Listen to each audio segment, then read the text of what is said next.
neighborhood, and having a townhouse in this specific neighborhood, that's the lifestyle. It certainly is. This is actually my old neighborhood when I was growing up. That's a pretty good neighborhood to grow up in. I went to Beacon Hill School. Did you? When it was still a school. What I love about this area is it's so close to the water. Well, Dallas Road, I mean, it's right there. Breakwater. And the Breakwater. Yeah. All the amenities, all the tourist attractions, you get all the cruise ships coming in. And the great part about this spot right here where we are is it's off the main road, so you don't get the noise of the cruise people. Yeah, there's parking, there's that little central courtyard. And one of the things that this couple, when they wanted to find something here, is they wanted to have a garage. Right, with a townhome, you get all of that. You get all of the space. Yes. How many bedrooms does this one have? This one has 2 bedrooms and 3 bathrooms over the 3 levels. Wow. So this floor is mainly living, kitchen, dining.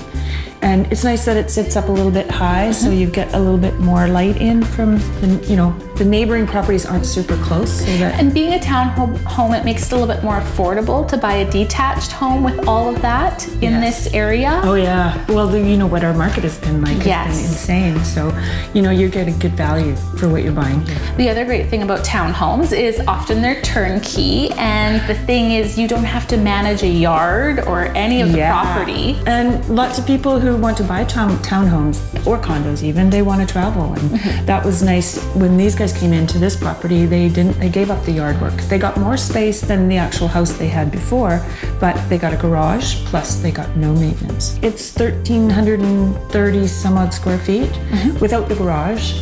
So yeah, lots of space to live in. And like I say, lots of windows on both ends. And that's the nice thing about this particular area. There's not huge high rises around. Right. So you're getting lots of light. And the thing about this area and living in a townhouse as well, it's all about the lifestyle. So you have a lot of space in this one, but even a smaller one, it's about the area. Because you're out walking around, you're going to the restaurants, coffee the parks. shops. Yes. Right around this area, there's the Breakwater Bistro, there's the Breakwater, the Dallas Road where everybody walks, and that's one of the busiest streets out there in the summertime, isn't it? It really is. Let's talk about this unit for a second, because what I love is that the owners have added a bit of pizzazz, and owning a townhouse allows you to do that. Yes. Whereas if you're renting, not so much. Yes. But between the artwork, the cabinetry, the paint, it looks good.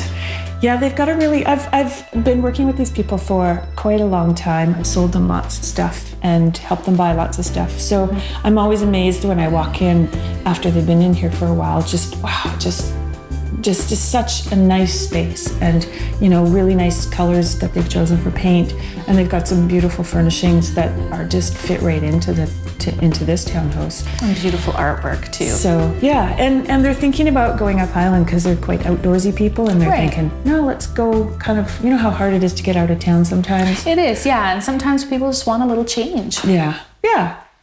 So they've taken transfers to work up Island, and they're looking forward to sort of the next phase of their life. And so I hope they come back because I want to keep them. I want to keep them as clients. So looking at a townhome versus a detached home, what are some of the advantages as far as energy or savings, that sort of thing? You are going to have a lot lower hydro bills in a townhouse as opposed to a single family dwelling, and mostly because you're sharing walls with other units. With the compact size, of course, it's less to heat. Newer construction is less energy because it's better insulated. And anybody who's thinking about doing some upgrading on any townhouse or house or anything, there's actually good rebates out there through BC Hydro, Fortis. And they have a new site that's called bcenergycoach.ca. Right. That if anybody's looking to do any renovations, they should actually check it out, because there is lots of rebates available for energy upgrading or renovation. That's really important that you're letting people know that. Yeah, and it's a good site, and with technology today and people upgrading their websites, especially our services like hydro and gas and everything, they've done a really good job of making those easy to get to and get application forms and get them off to for those kind of things. And I think that's one of the great things about having a realtor. You can kind of guide the client with things that they might have not even thought about. I know there's a lot of talk right now about the new mortgage rules. Yeah. Can you share a little bit of information about that? It's going to change for the people who have more than 20% down. And what they're saying is that if you're which is an uninsured mortgage. So anybody who's putting 20% or less than 20% down, they have to get CMHC to insure their mortgage. So it's more, lenders are saying, okay, well, for people who have more than 20% down, they now have to qualify at the 5-year benchmark. And also for those people, they're buying something that maybe they are paying more money for because of our market. They want to make sure that when they have to go to renew their mortgage, that they're not going to be really in trouble.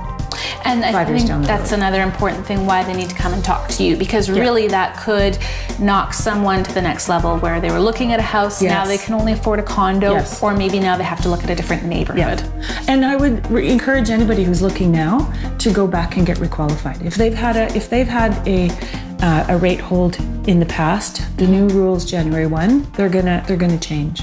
And they're saying that, okay, anybody who's got a rate hold and they've got a contract in place before the end of the year, then they're fine. But I would encourage them to go back to their mortgage broker, get a couple of different opinions if that's what they need to do. But yeah, don't give up. Like, there's people who, you know, if they get turned down, they kind of go, oh no. But I would encourage them to go talk to somebody else as well. I think that the right thing just always comes along. Yes, in the right time as well. At the right time. That's key.